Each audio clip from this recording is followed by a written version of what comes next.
Hello and welcome to another NEETS portal training. The purpose of this training is to review how to indicate primary parents in households where we have more than one parent.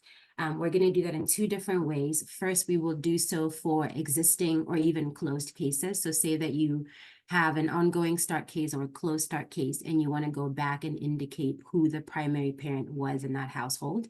So we'll do that first, and then we'll also take a look at how you indicate that information on the front end of the case. So when you start cases coming in and you are describing the family, and so we'll review how you indicate which parents are the primary ones in that household. Okay, so starting with existing or even closed cases, here I'm on my program terms page, right? So I'm just going to scroll down to my list of cases here, and I'm going to first click on the family, and that takes me to the family page.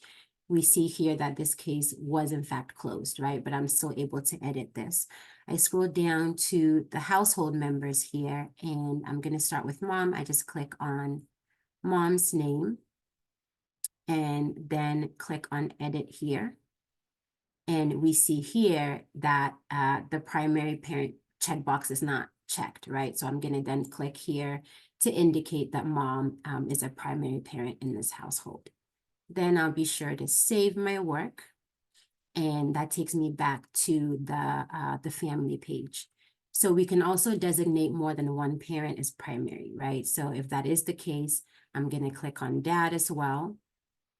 Again, I'm going to click on edit, and then I'm going to make sure that this checkbox is checked to indicate that dad is also the primary parent in this household.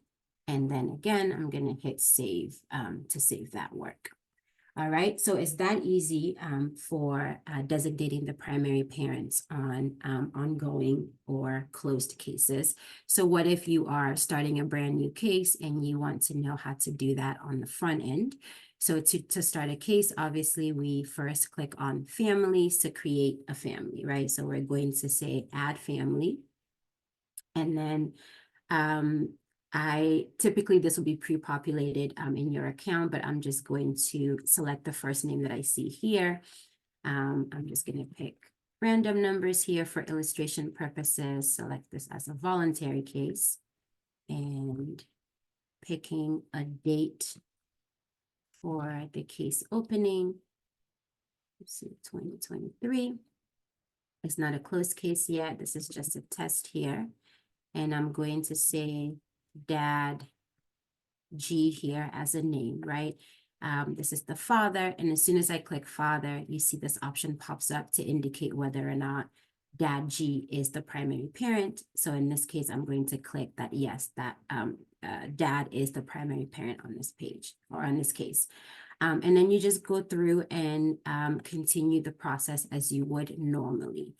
So all we're asking essentially is the designation for each of the adults that you enter for you to indicate whether or not it's a primary parent or not a primary parent. As always, we are available to answer any questions that you have at needsportal@osu.edu.